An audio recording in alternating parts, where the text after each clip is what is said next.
Magandang umaga po sa ating lahat. Tayo po ngayon ay nasa ika-16 na linggo ng karaniwang panahon.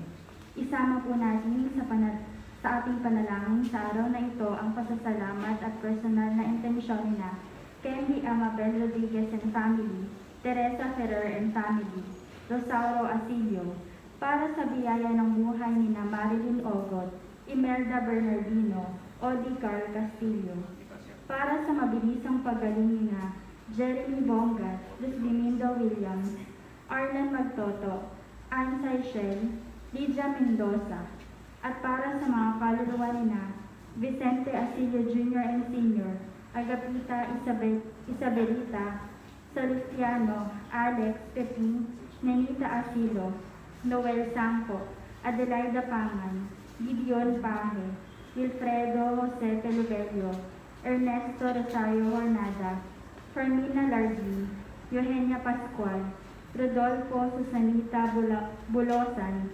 Marilu Capistrano, Filipina Abraham Consuelo and Valentin, Estrella Raul Glorian Sonia, Paulino, Antonina, Eric, Father Chito, Dolores El Paje, Cesar, Padua, Eugene Baculer, Rufo Gansan Jr., Jimmy Ganzani, Cesar Andy Batua, Almeda, Efren, Father Simplicio Esteban, Father Felix Labios. Si Jesus ang nag-iisang anak ng Diyos Ama, sapagkat lubhang maawain ng Diyos. Ganon din ang pagkamaawain ng mabuting pastol na si Jesucristo, sapagkat tayo rin nilikha na kawangis ng Diyos, likas sa atin ng awa at malasakit sa kapwa. Ipanalangin natin mapagyabong pa natin ito, bilang panmula ng ating pagdiriwang magsikalipang lahat.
Sa ngalan ng Ama at Anak ng Espiritu Santo. Amen. Sumainyo ang Panginoon. At sumayin. Mga kapatid, tayo ay nasa ikalabing-anim na linggo sa karaniwang panahon. At upang maging marapat dapat tayong gumanap sa pagdiriwang na ito, manahimik tayo sa mandalit, suriin natin ang ating mga sarili.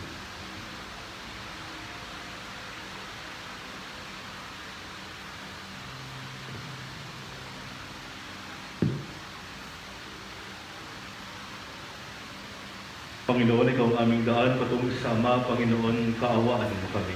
Panginoon, kaawaan mo kami. Kristo, ikaw lamang ang katotohanan. Kristo, kaawaan mo kami. Kristo, kaawaan mo kami. Panginoon, ikaw ang buhay at buhay na walang hanggan. Panginoon, kaawaan mo kami. Panginoon, kaawaan mo kami. Kaawaan tayo ng makapangyarihang Diyos. Patawarin tayo sa ating mga kasalanan at patubayan tayo sa buhay na walang hanggan. Amen.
Manalangin tayo.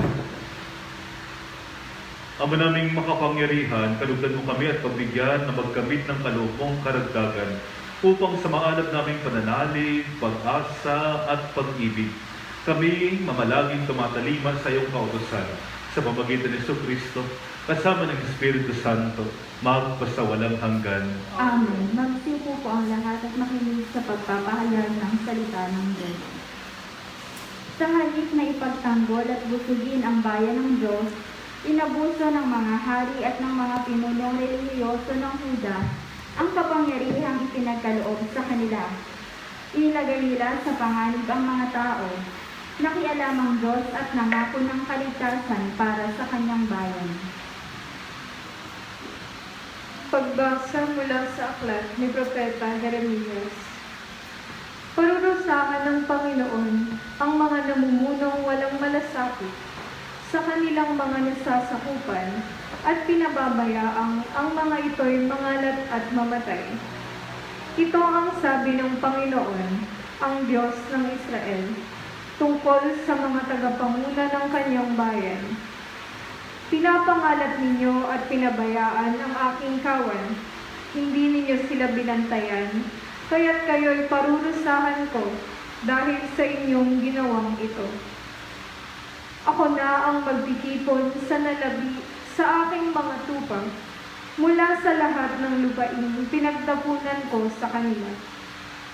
Ibabalik ko sila sa kanilang pinubuang lupa at sila'y muling darami. Hihirang ako ng mga pastol na magmamalasakit at mga ngalaga sa kanila. Hindi na sila muli pang daranas ng takot at agam-agam, at wala nang maliligaw kahit isa.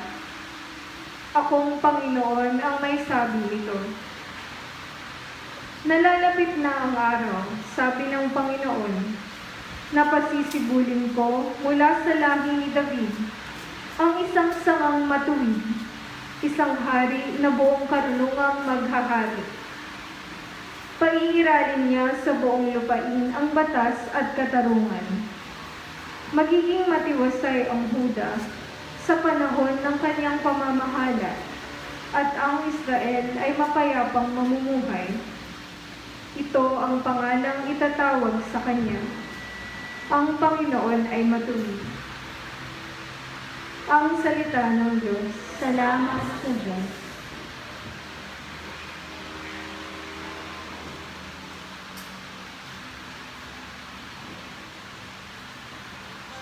Ang Panginoon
ikalawang pagbasa, itinuturo ni Pablo si Jesus bilang ating tagapamagitan sa Ama at sa isa't isa.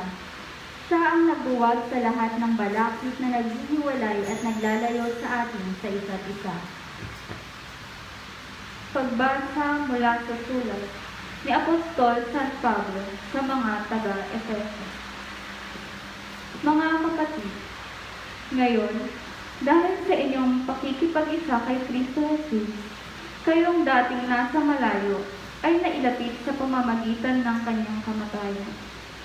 Pinagkasundo niya tayo. Kaming mga Hudyo at kayong mga Hentil ay kanyang pinag-isa. Sa pamamagitan ng kanyang katawan, pinawi niya ang alitan na parang pader na naghihiwalay sa atin.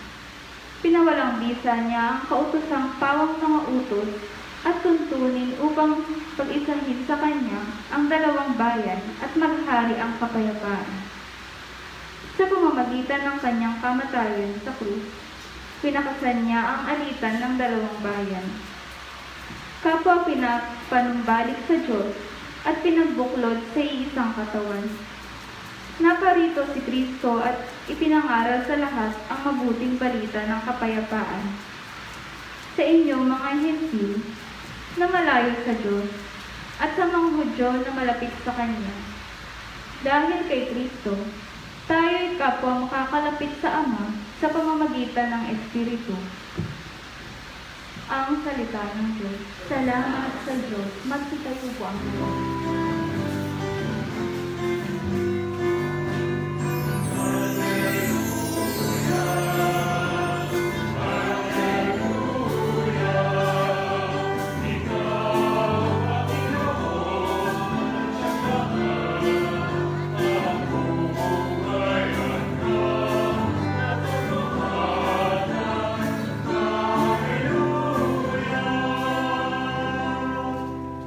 Ang tinig ko'y pakikinggan ng kabilang sa aking kawan, ako'y kanilang susundan.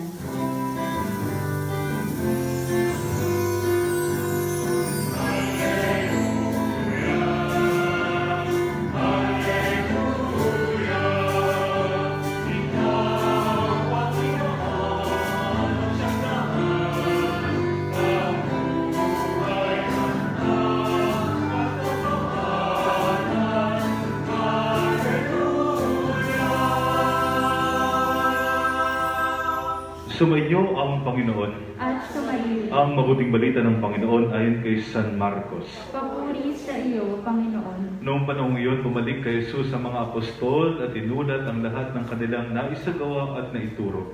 Napakaraming taong dumarating at umaalis anupat hindi na makuhang kumain ni Jesus at ng kanyang mga alagad. Kaya't sinabi niya sa mga ito, magtungo kayo sa isang ilang na puok upang malayo sa karamihan at makapagpahinga kayo ng kaunti. Umalis silang dulan ng bangka at nagpunta nga sa isang ilang na dako. Ngunit maraming nakakita sa kanilang pag-alis at nakilala sila. Kaya't mula sa lahat ng bayan, ang mga tao'y patakbong tumungo sa dakong pupuntahan ni Jesus. At nauna pang dumating doon kaysa kanila. Paglunsad ni Jesus, nakita niya ang napakaraming tao. Nahabag siya sa kanila sapagkat para silang mga tupang walang pastol. At sila'y tinuruan niya ng maraming bagay. Ang mabuting balita ng Panginoon. Pinupuri ka namin, Panginoong Jesucristo. Magandang umaga po sa inyong lahat. Kumusta po kayo? May bagyo daw ha, ingat tayo. Ano po? Sa ika-16 na linggo sa karaniwang panahon, pinapaalala sa atin ng simbahan ang isa sa mga misyon pa natin sa buhay. Maliban sa pagiging propeta, pinapaalala sa atin ng mga pagbasa natin ang pagiging hari na hindi pinaglilingkuran, kundi siyempre naglilingkod. Yun ang halos pagbasa sa una. Yun din ang sinasabi ng salmo natin, pagiging pastol ay isang paglilingkod sa kanyang mga kawan. Ganun din ang ating ebanghelyo. Pinapaalala sa atin ni Jesus ang kahalagahan ng paglilingkod, ng pagiging hari, ng pangalaga sa ipinagkatiwala sa atin.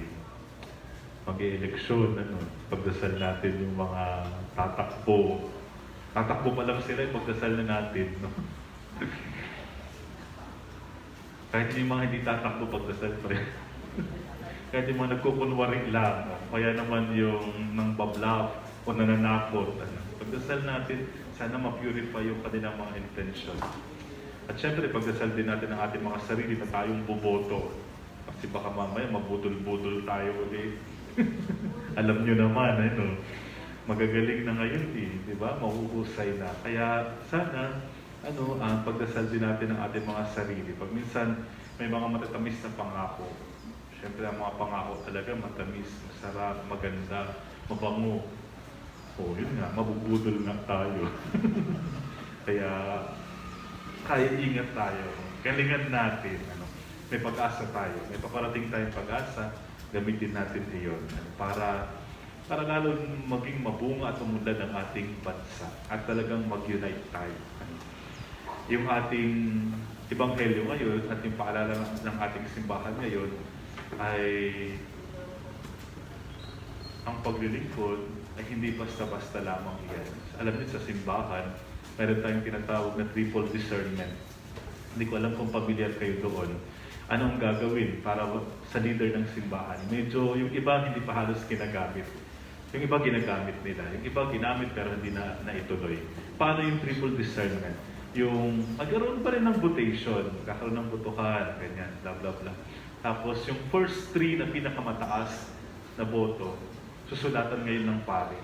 Pagkatapos sulatan, mag-uusap sila. Pagkatapos sila mag-usap, saka magdidesisyon ngayon kung sino talaga ang pinaka-leader ng simbahan. So una, halos, yung consultation sa mga tao kung sino ang iboboto nila. Tapos yung ipinoto mismo, tanungin mo rin kung gusto talaga niya o hindi. Baka naman para, hindi ayaw niya naman pala talaga, di ba? O napilitan lang siya. Kung ma-purify pa yung kanyang mga intensyon. Pagkatapos, nakapagdadasal ng maigi, at sana, yung sino man ang mapili, ayun din ang kalooban ng Diyos. So halos, triple discernment iyon. Hindi yun madali. Nagkakamali ba doon? Pag minsan, nagkakamali pa rin. Alam mo naman, tao lang din talaga tayo. Pwede pa rin talaga tayo magkamali. Kaya nga, pinagdadasal natin ng maigi sa 3 pamamaraan na yun. Sana nagdasal ang tao, sana nagdasal din yung mismong naboto, sana nagdasal din yung pari para maging maganda yung panunungkulan, yung paglilingkod mismo. Of course, marami tayong mga ideas ng tunay na paglilingkod. Pero sa ating ebanghelyo ngayon, meron tayong pwedeng 3 makuha. Una, sabi dito, si Jesus ay nahabag sa mga tao. Sana tunay na mahabagin ang leader. Hindi ba no? Hindi yung parang comfort niya lang palagi ang kanyang iniisip. Bahala kayo dyan. Parang ganun. Sana nakikita niya kung ano ang kalagayan nung lalo-lalo na yung mga nahihirapan talaga. No? Yung mga walang makain, yung walang boses, yung ito na nga lang ang lupa sa kanila, inaagaw pa.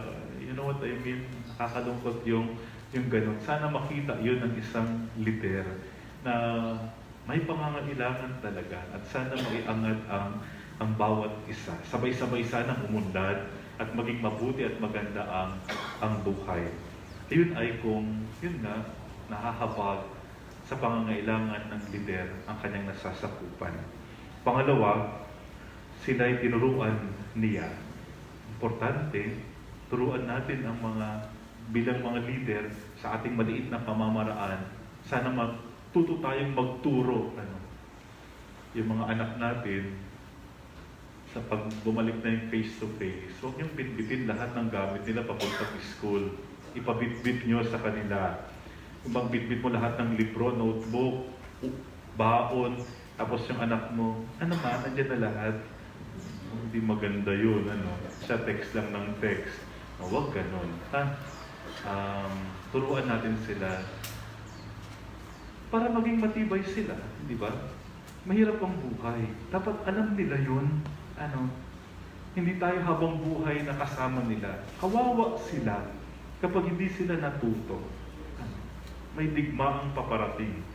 Dapat marunong silang umawak ng armas. Sana naiintindihan niyo kung anong gusto kong sabihin.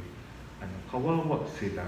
Huwag silang, di ba, paglaki nilang ganyan, hindi sila marunong ng mga kung paano mabuhay.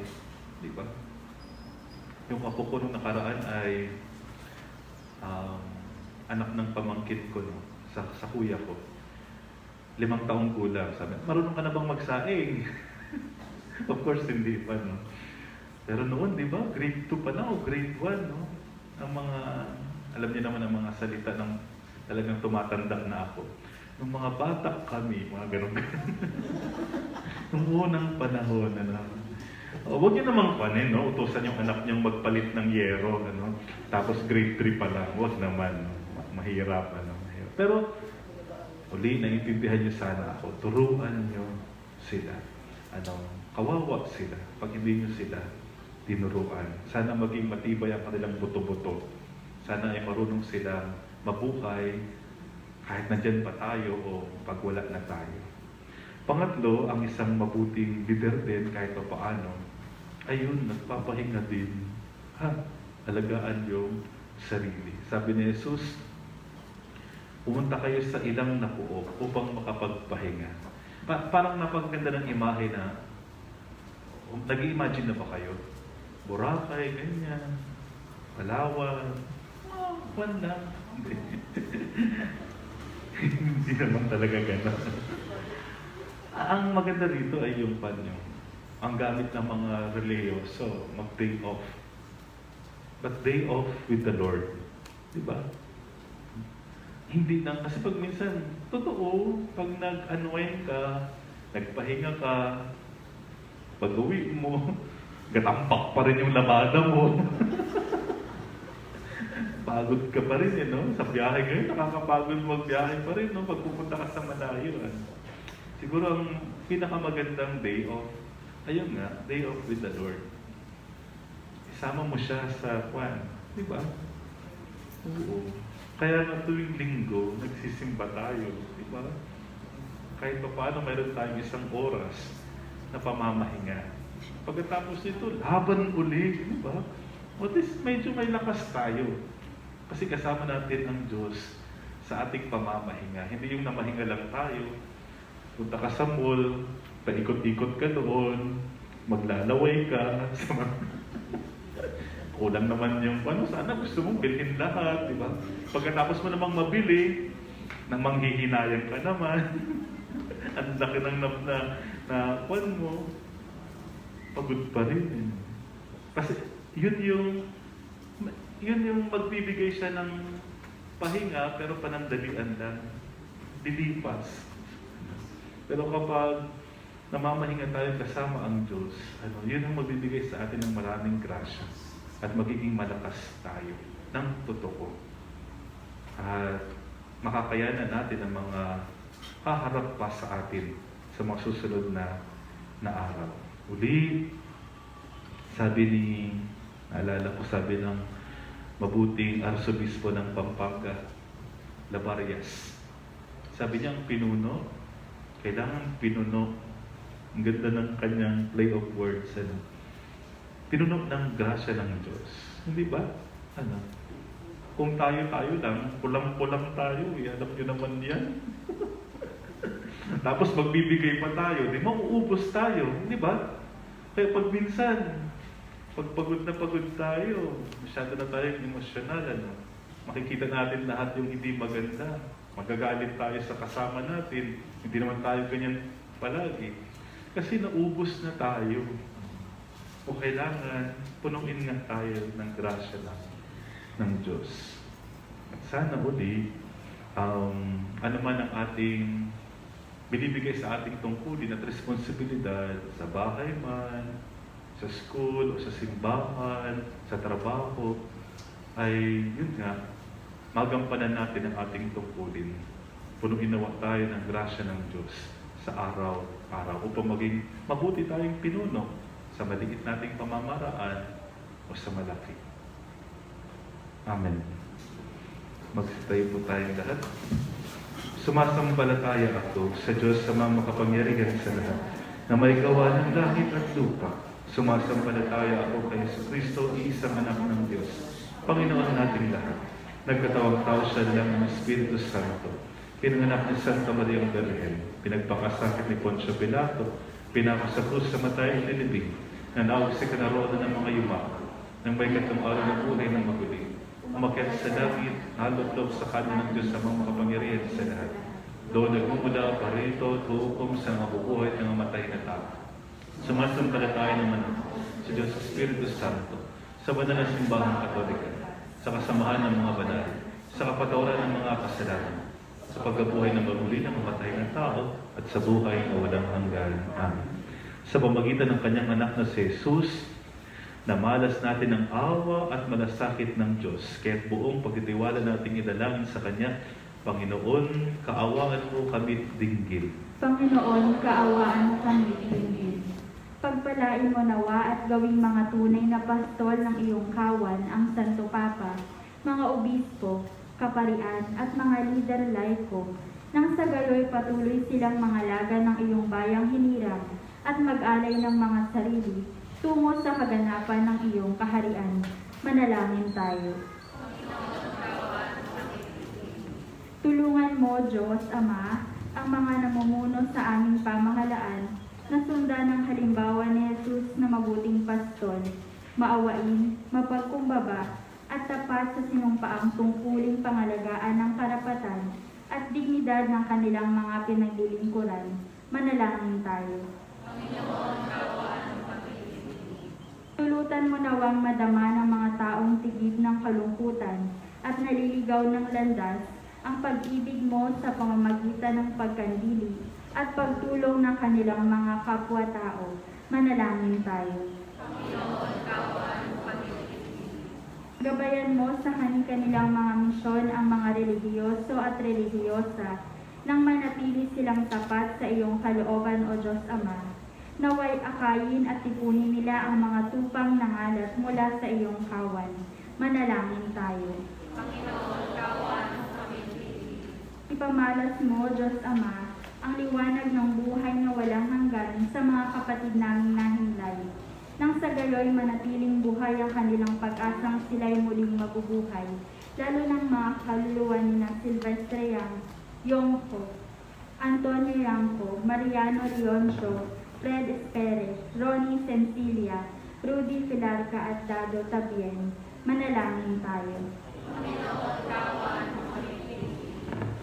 Panalangin din natin ang kalagayan sa Myanmar. Magkaroon nawa ng kapayapaan, kapanatagan, at justisya sa lahat ng mga naninirahan doon. Manalangin tayo. Sa katahimikan, idulog natin sa Diyos ang ating mga personal na panalangin.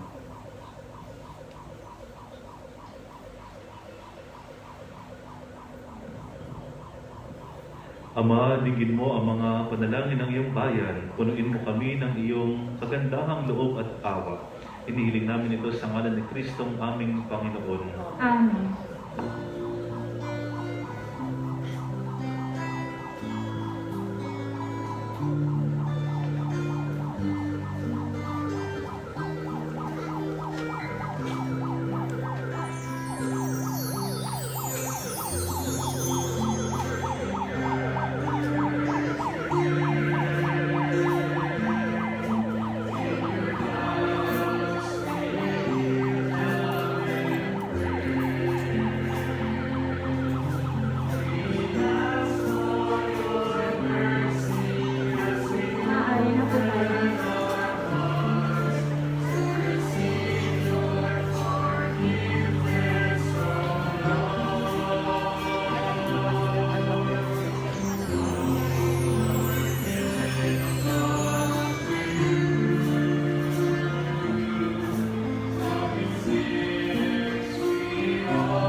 ang lahat. Manalangin kayo mga kapatid, o paghahain natin ay kalugdan ng Diyos Amang makapangyarihan. Tanggapin nawa ng Panginoon itong paghahain sa iyong mga kamay, sa kapurihan niya at karangalan sa ating kapakinabangan at sa buong sambayanan niyang banal. Ama naming lumikha, lahat ng iyong mga paghahaing ipinagutos ng araw ay iyong pinagtibay sa isang haing hantungan ng tanan. Tanggapin ang ginaganap ngayon ng iyong mga lingkod at paspasan mo ito ng kabanalang gaya ng iyong kaloob sa mga alin ni Abel na hamong ikinalugod, upang ang mga handog ng bawat isang nagbigay para sambahin ang banal mong ngalan ay magkamit ng karagdagan mong kasiyahan. Sa pamagitan ni Jesucristo kasama ng Espiritu Santo, magpasawalang hanggan. Amen. Sumainyo ang Panginoon, At sumaiyo. itaas sa Diyos ang iyong puso at diwa. Itinaas na namin sa Panginoon. Pasalamatan natin ang Panginoong ating Diyos. Marapat na siya ay pasalamatan. Ama naming makapangyarihan, tunay ang marapat na ikaw ay aming pasalamatan sa pamagitan ni Jesucristo na aming Panginoon. Siya ang salitang katuwang mo at kapiling noong lahat ng umiiral ay iyong likhain. Siya'y sinugo mo para kami sa gipit palayain, kahit siya'y kinalingan ng mahal na Birhen. Nalaging kanyang inang totoo sa kapangyarihan ng Espiritu Santo. Inako niyang sundin ang loob mo at kamtin ang sambayan ng banal para sa iyo. Pinagtiisan niyang iunat sa krus ang kanyang mga kamay upang magwakas ang kamatayan at makayag ang pagkabuhay. Kaya kaisa ng mga anghel nagsisiawat ng papurig sa iyo. Nang walang umpay sa kalangitan, kami nagbubunyi sa iyong kadakilaan.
Ama naming banal, ikaw ang bukalang tanang kabanalan kahit sa pamagitan ng Espiritu, may banal ang mga kaloob na ito, upang para sa amin maging katawan at dugo ng aming Panginoong Jesucristo.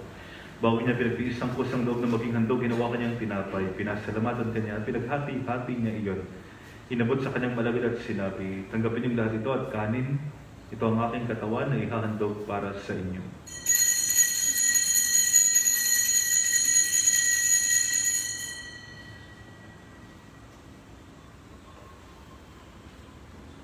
Gayun din naman ang matapos ang hapunan, hinawa kanyang kalis, muli kanyang pinasalamatan. Inabot niya ang kalis sa kanyang malagad at sinabi, tanggapin niyong lahat ito at inumin, ito ang kalis ng aking dugo ng bago at walang hanggang tipan. Ang aking dugo ay bubuhos para sa inyo at para sa lahat. Sa ikapagpapatawad ng mga kasalanan, gawin ninyo ito sa pag-alaala sa akin.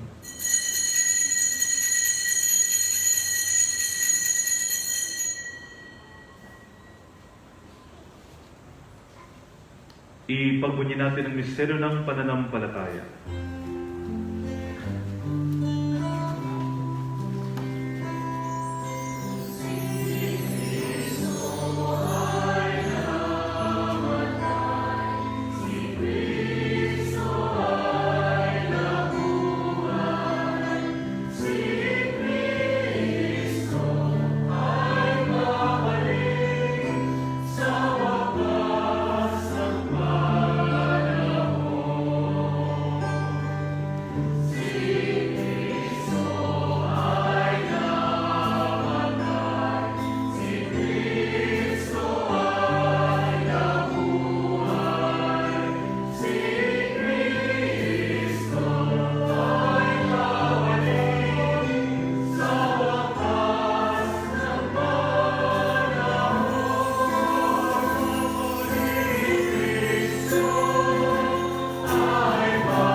ginagawa namin ngayon ang pag-alaala sa pagkamatay at muling pagkabuhay ng anak, kahit inialay namin sa iyo, tinapin na nagbibigay buhay ng kalis na nagkakaloob ng kaligtasan. Kami nagpapasalamat dahil kami yung minarapat at tumayo sa harap mo para maglingkod sa iyo. Isinasama namin kami magsalo-salo sa katawan at dugo ni Kristo ay mabuklod sa pagkakaisa sa pamagitan ng Espiritu Santo. Amaling namin mong simbahang laganap sa buong daigdig, puspusin mo kami sa pag-ibig. Kay San Francisco na aming Papa, ni Bartolome naming Obispo at ang Tanang Kaparian. Arlahan mo rin ang mga kapatid naming nahimlay na may pagkasang sila muling mabubuhay. Gayun din ang lahat ng mga pumanaw. Kaawaan mo sila at patuloyin sa iyong kalunugan. Kaawaan mo at paghindapatin kaming lahat na makasalo sa iyong buhay na walang wakas. Kay isa ng mahal na Birheng Maria na ina ng Diyos. Kay San Jose na kanyang tapat na esposo. Kay isa ng mga apostol at lahat ng mga banal na namuhay dito sa daigdig ng kalugod-ugod sa iyo. Maipagdunawa namin ang pagpupuri sa kararangal mo sa pamagitan ng anak na aming Panginoong Jesucristo. Sa pamagitan ni Kristo, kasama niya at sa Kanya, ang lahat ng parangal at papuri ay sa iyo, Diyos sa makapangyarihan, kasama ng Espiritu Santo, magpasawalang hanggan.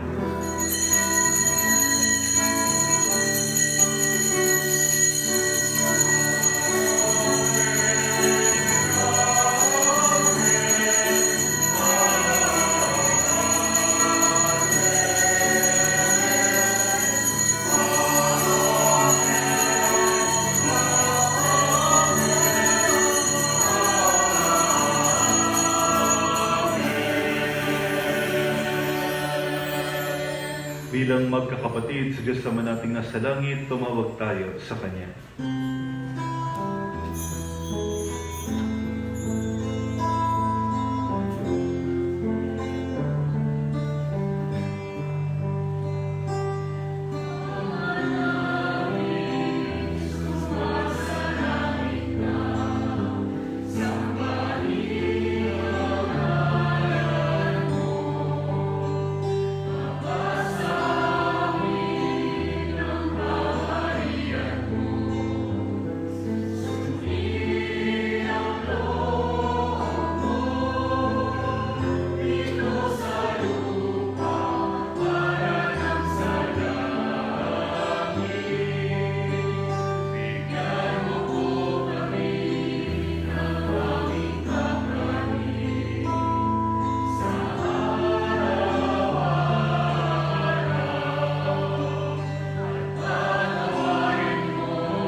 Hinihiling namin kami Diyos sa lahat ng masama, pagkalaban ng kapayapaan araw-araw, iligtas sa kasalanan, at iliyo sa lahat ng kapahamakan. Samantalang aming kinananabikan, ang dakilang araw ng pagpapahayag ng tagapagligtas naming si Yesu Kristo.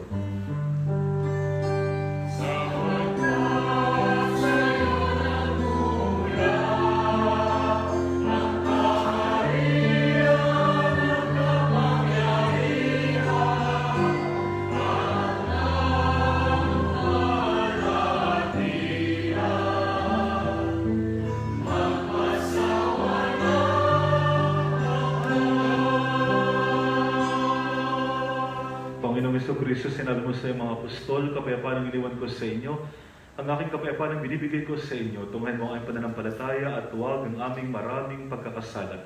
Pagkalooban mo kami ng kapayapaan at pagkakaisa sa iyong kalooban, kasama ng Espiritu Santo, magpasawalang hanggan. Amen. Ang kapayapaan ng Panginoon ay laging sumainyo. At sumayin. Magbigayan kayo ng kapayapaan sa isa't isa. Peace to you.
Narito si Jesus ang kordero ng Diyos na nag-aalis ng mga kasalanan ng sanlibutan. Mapalad tayong inaanyahan sa kanyang banal na piking. Panginoon, hindi ako karapat-dapat na magpatuloy sa iyo. Ngunit sa isang salita mo lamang ay gagaling na ako.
Manalangin tayo.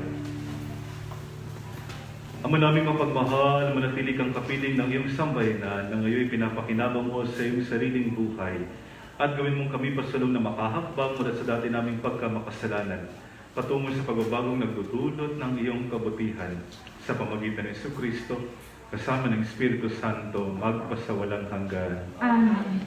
Sumayin niyo ang Panginoon At sumayin. at pagpalain kayo ng mga Panginoon Diyos ng Ama at ng Anak at ng Espiritu Santo. Amen. Tapos ng ating banal na misa, umayo kayong taglay, kapayapaan at pag-ibig ni Kristo. Salamat sa Diyos.